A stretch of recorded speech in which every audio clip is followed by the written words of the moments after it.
Como un ejemplo, un primer ejemplo de lo que podemos hacer con la ley de Gauss, vamos a considerar la siguiente situación.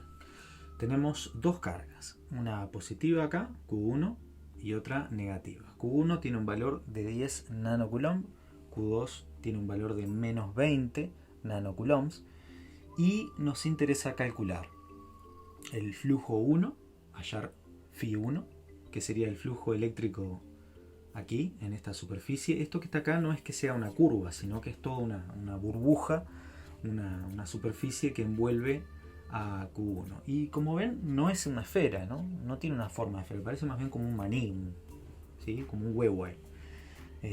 Q2 lo mismo, también es como, está achatada, una burbuja achatada, ahí no tiene por qué tener forma esférica. Y S3, peor todavía, ¿no? Tiene una forma ahí rarísima, pero termina siendo una superficie que envuelve a las dos cargas. Entonces lo que hay que hacer es hallar el flujo de campo eléctrico a través de cada una de esas superficies. Entonces vamos a ver cómo se hace.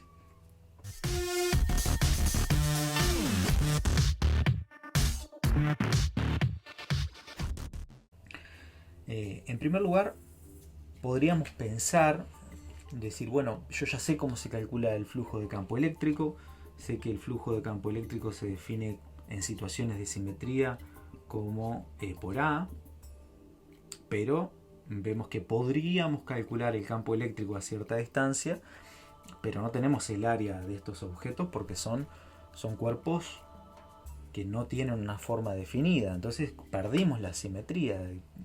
¿Cómo podemos hacer? Entonces no hay una alta simetría como para poder aplicar esta ecuación. Así que la definición de flujo de campo eléctrico no nos sirve.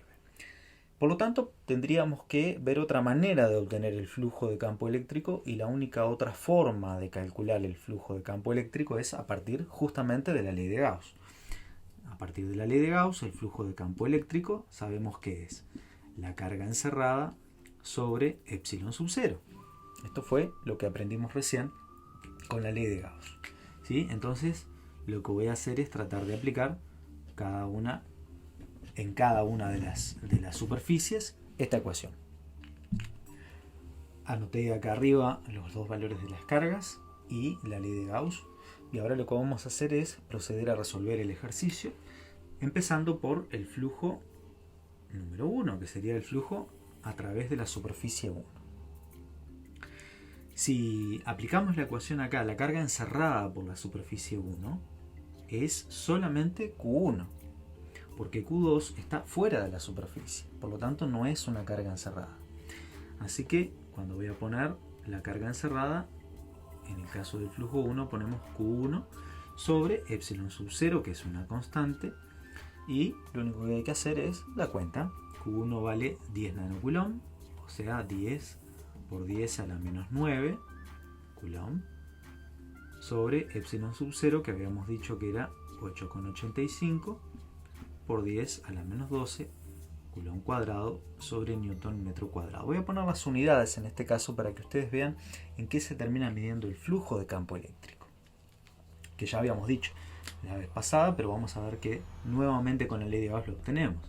Aquí se cancela uno de los coulombs con este cuadrado de acá, ¿sí?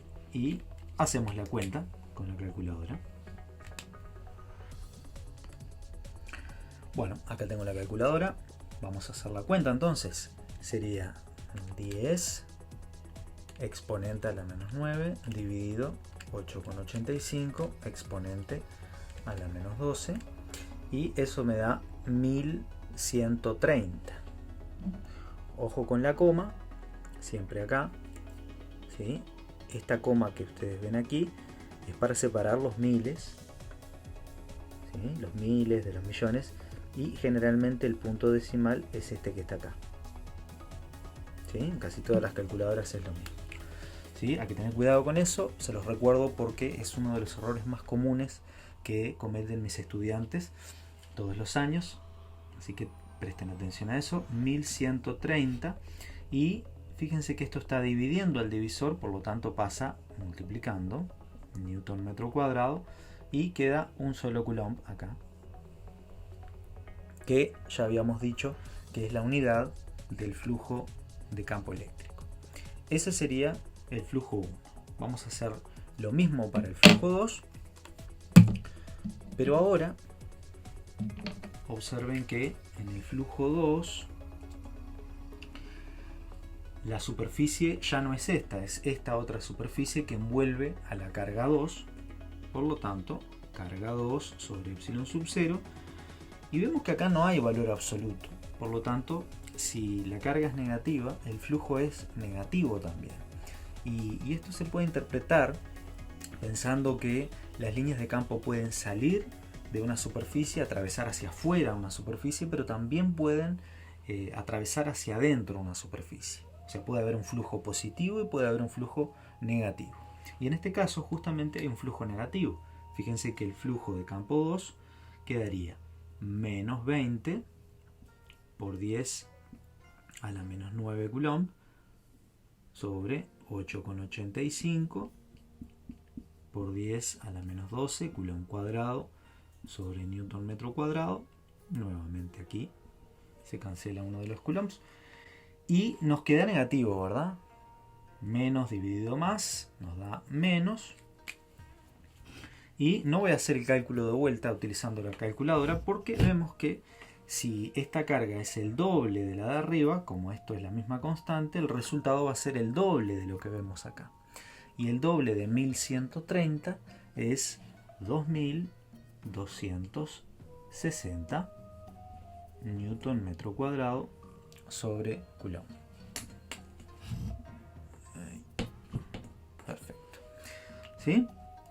Bueno, ya tenemos el flujo 1, ya tenemos el flujo 2 y ahora vamos a ver si podemos determinar el flujo número 3. Flujo 3 es la carga encerrada por la superficie 3. Vemos que la superficie 3 encierra a todo el conjunto. Podrían haber mucho más cargas acá, ¿sí? Pero encierra a estas dos cargas. Entonces la carga encerrada ahora es 1 más la carga 2 sobre epsilon sub 0.